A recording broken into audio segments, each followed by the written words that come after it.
하나님의 말씀 읽겠습니다. 하나님의 말씀은 고린도전서 16장 1절부터 12절까지 말씀입니다.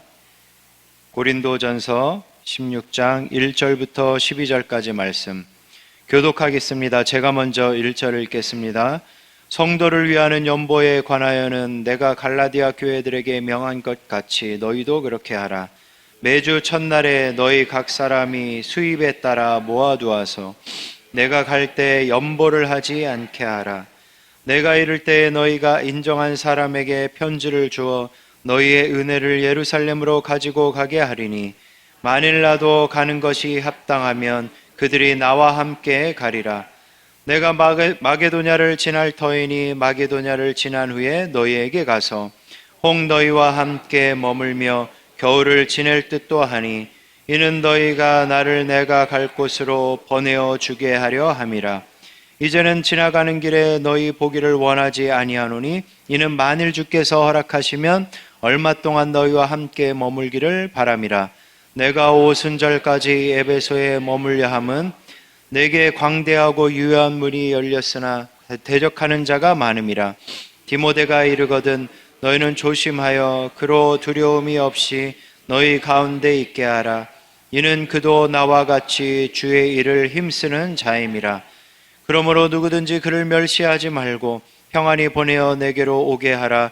나는 그가 형제들과 함께 오기를 기다리노니 형제 아벨로에 대하여는 그에게 형제들과 함께 너희에게 가라고 내가 많이 권하였으되 지금은 갈 뜻이 전혀 없으나 기회가 있으면 가리라. 아멘.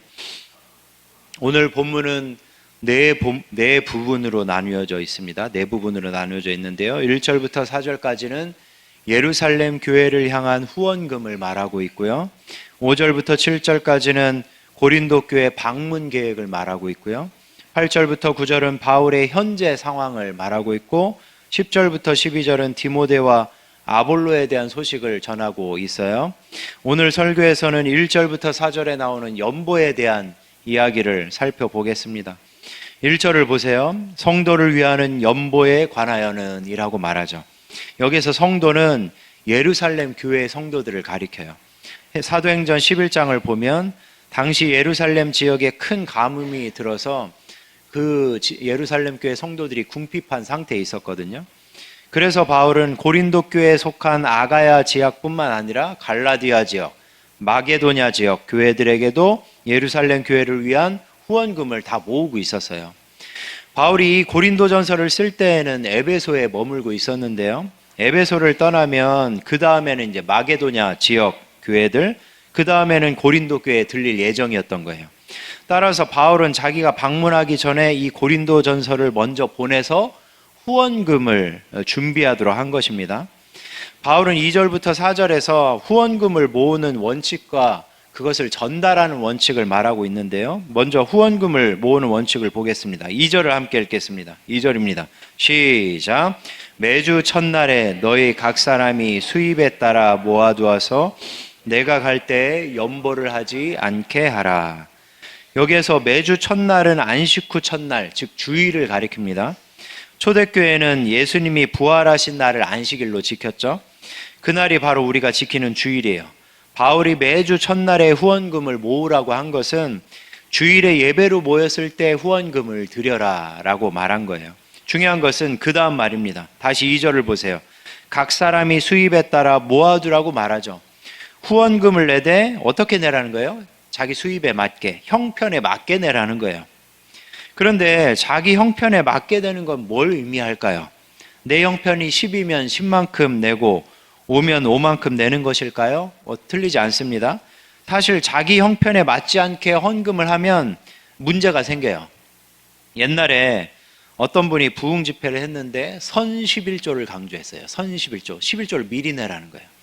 형편이 안 돼도 하나님이 형편을 풀어주실 것을 믿고 원하는 수입의 11조를 미리 내라는 거예요. 2천만 원을 원하면 200만 원을 먼저 11조로 내라는 거죠. 어떤 성도님이 그 집회에서 크게 감동받아서 그래서 수입이 이제 실직을 해서 수입이 없는데도 불구하고 빚을 내서 3달 동안 선 11조를 낸 거예요. 그리고 나서 거의 완전히 파산할 뻔한 거죠. 집안 자체가. 이건 싫어합니다. 제가 있었던 교회에 그런 일이 있었기 때문이에요. 이렇게 헌금이든 후원금이든 자기 형편을 넘어서서 하는 것은 어리석은 것이 될 수 있어요. 하나님은 돈이 부족해서 우리에게 헌금을 요구하시는 분이 아닙니다. 하나님은 우주 만물의 주인이셔요. 하나님이 우리에게 헌금을 요구하시는 이유는 그것으로 우리의 마음을, 우리의 삶을 받으시기 위해서요. 하나님은 돈이 아니라 돈에 담긴 우리의 마음과 삶을 보십니다. 따라서 바울이 제시한 수입에 따라, 즉 형편에 따라 후원하라는 이 원칙은 단순히 형편에 맞게 액수를 잘 계산하라는 것이 아닙니다.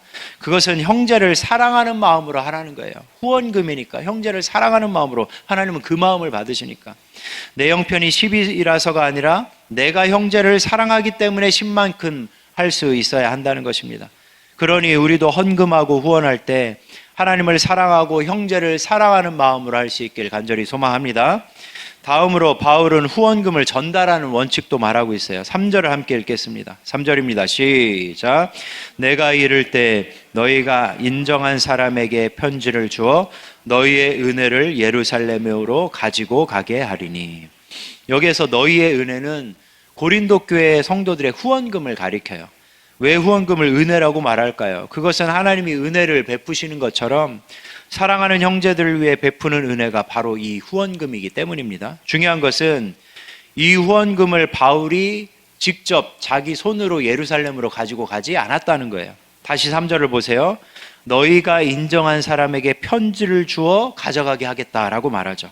그러니까 바울은 후원금을 모으는 것은 자기가 하지만 가져가는 것은 누구를 통해서 한 거예요? 고린도 교회 신임을 받는 사람을 통해서 한 거예요. 왜 그랬을까요? 그래야 객관성이 생기기 때문이죠. 사람은 약합니다. 특히 뭐에 약하죠? 돈에 약하죠. 사람이 돈에 약한 이유는 세상이 돈으로 돌아가기 때문이에요. 예나 지금이나 웬만한 것은 다 돈으로 되잖아요. 그러다 보니 돈이 모인 곳에 꼭 욕심도 모이죠. 그리고 문제가 발생합니다. 그것은 교회도 예외가 아니겠죠. 따라서 헌금을 이동시키거나 전달할 때는 그 헌금과 이해관계가 없고 신뢰받을 수 있는 다른 사람을 통해서 할 필요도 있는 것입니다. 바울은 고린도 교회의 아버지와 같은 목사예요. 그러니까 본인이 직접 들고 가도 아무 상관이 없습니다. 고린도 교회들이 아무 의심 안 할 거예요. 그런데 바울이 스스로 이렇게 준비를 하는 거죠. 고린도 교회 성도들에게 조금도 의심을 주지 않기 위해 다른 이의 손에 전달을 맡겼던 거예요. 물론 고린도 교회에 바울을 싫어하고 또 반대하는 사람들도 있었습니다. 그런 것도 다 예상을 했던 거겠죠. 이렇게 헌금을 전달하거나 사용할 때에는 객관성과 신뢰를 확보해서 투명하게 진행해야 합니다.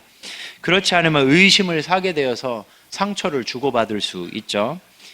그렇다면 우리 교회는 헌금을 어떻게 사용하고 있나요?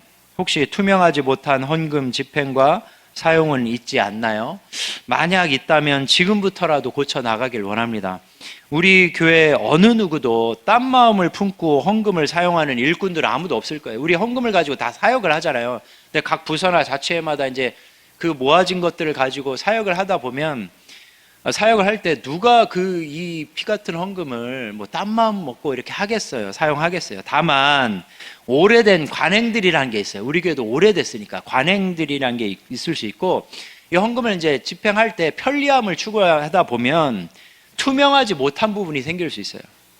그것을 어느 교회 가나 그렇더라고요. 제가 어느 교회를 가도 이 관행들이 있고 편리함을 추구하다 보면 이렇게 좀, 그러니까 잘못 사용한 것도 아니고 그 사람이 잘못한 것도 아닌데 누가 객관적으로 봤을 때 이게 투명해 보이지 못한 약간의 일말의 의심이라도 가지고 보면 이게 의심이 가는 그런 부분이 생길 수 있는 거예요.